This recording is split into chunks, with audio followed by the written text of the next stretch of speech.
moins 1 minute. Et aussi les nombreux sites en métropole qui diffusent notre direct. Eh bien oui, et puis bonsoir aux industriels associés, Astrium Lanceur au Muro, Héraclès en Gironde, la SNECMA à Vernon, le CNES et l'ESA à Paris, et bien sûr Arianespace à Ivry. Saluons également nos clients Eutelsat qui nous suivent depuis Paris et nos clients Qatari qui nous reçoivent à Doha, et bien évidemment nos clients indiens qui nous reçoivent à Bangalore. Et on n'oublie pas bien sûr tous les internautes dans le monde entier qui nous suivent sur arianespace.com. Arianespace va faire le spectacle.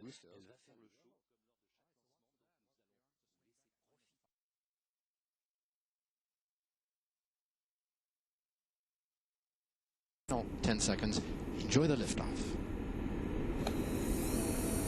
À tous de DDO, attention pour le décompte final. 10, 9, 8, 7, 6, 5, 4, 3, 2, 1, top.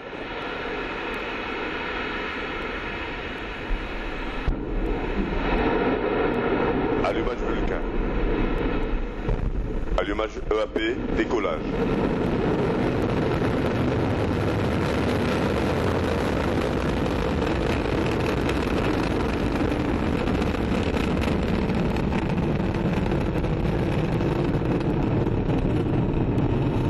Tous les paramètres bord sont normaux.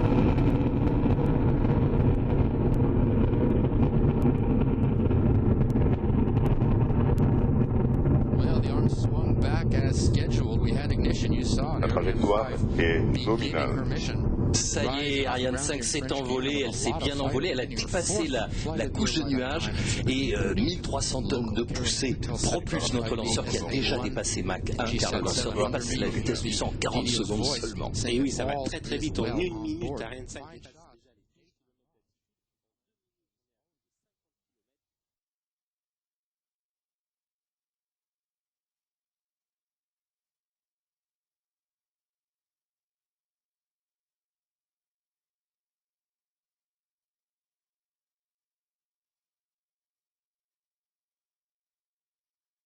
À poudre sont réalisés en Guyane française dans les usines de Régulus et de Repropulsion.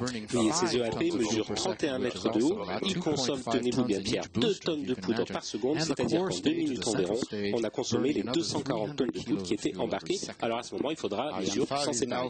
Ce sont des chiffres impressionnants et on arrive à suivre, hein, c'est un vol de jour, ça c'est formidable. On arrive à suivre notre lanceur assez longtemps avec les caméras de notre réalisateur et les équipes de Guyane Première. Là vraiment, c'est très très belles images. On ne sait pas combien de temps on va pouvoir la suivre encore, mais enfin en tout cas, ça continue. Tant mieux. Bientôt, l'arrivée des EAP, le propergol solide va être épuisé. Le lanceur va se délester de la masse à vide de ces 2 boosters, 36 tonnes chacun, et on va peut-être pouvoir suivre cela à l'écran sur un bleu, alors magnifique, un bleu azur. Un bleu azur, on espère effectivement voir cette séparation des EAP. Alors vous savez Pierre que pour éviter que les EAP viennent buter contre l'étage principal, on a 8 fusées d'éloignement qui permettent d'éloigner les boosters du corps central.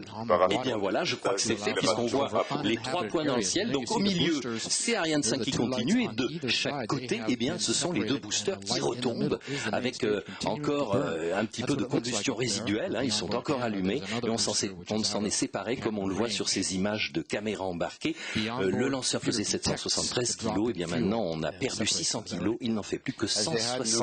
Non, des kilos, ce sont des tonnes. Effectivement, le lanceur est un peu plus loin. Donc la prochaine étape maintenant, ça va être le largage de la coiffe. Effectivement, en début de vol, cette coiffe protégeait les satellites de la pollution, des vibrations acoustiques et de l'échauffement dû à l'atmosphère. Mais au-delà de 100 km, on vous l'a dit, plus de frottement, on est quasiment dans le vide, plus de risque pour nos satellites. On va pouvoir se débarrasser de la coiffe qui, en principe, doit être larguée vers 107 km d'altitude. Voilà, on va peut-être même avec un peu de chance apercevoir sur cette belle image. Donc la coiffe, elle va se séparer en 2 sous l'action d'un cordeau pyrotechnique et les 2 demi-coiffes vont retomber dans le vide. Alors comme elles sont très légères, on le voit là sur l'image de la caméra embarquée, elles battent un peu comme des ailes et c'est ce qu'on appelle chez nous la respiration de la coiffe. On vient de perdre Pierre 2,4 tonnes. Et oui, pour seulement une coiffe qui est quand même assez impressionnante, 17 mètres de hauteur, fabriquée en Suisse par le Space. C'est une structure en nid d'abeille extrêmement légère par rapport au volume qu'elle peut embarquer. Alors saluons ce soir parmi nous la présence à Jupiter de Nicole Brick, ministre française du commerce extérieur, et Essa Al-Jaber, la ministre qatari des technologies de l'information et de la communication. On peut en profiter pour rappeler qu'en matière justement de commerce extérieur, Arianespace est une entreprise exemplaire, elle est leader mondial du lancement de satellites, elle intervient sur les 5 continents et elle réalise pratiquement 90% de son chiffre d'affaires justement à l'export. Oui, et l'Europe, avec l'Agence spatiale européenne, est devenue le premier client d'Arianespace avec des programmes emblématiques. Alors citons par exemple le fameux programme Galileo. Aujourd'hui, le carnet de commandes d'Arianespace compte 33 satellites à lancer, ce qui assure plus de 3 ans d'activité.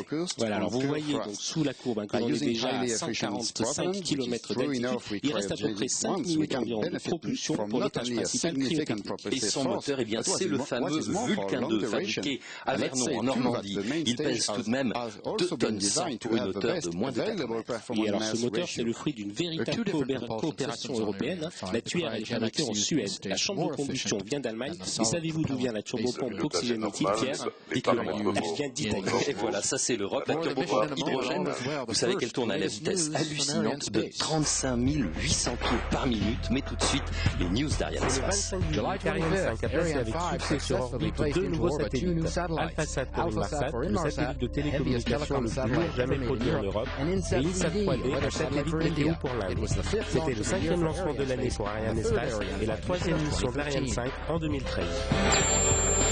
Le 6e lancement Soyuz est prévu pour le 30 septembre prochain. Il doit mettre en orbite les 4 nouveaux satellites de la constellation 3B. Les 4 premiers ont été lancés sur Soyuz depuis la Guyane le 25 juin dernier.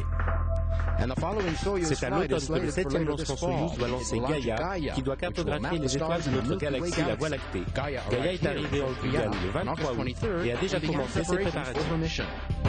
Et pour finir l'année en décembre, la dernière mission Ariane 5 met en orbite 2 satellites de télécommunications, Astra 5B pour le groupe luxembourgeois SES et Amazonas 4A pour l'Espagne. Le PDG d'Arianespace, Stéphane Israël, s'est rendu en Inde pour y rencontrer les responsables de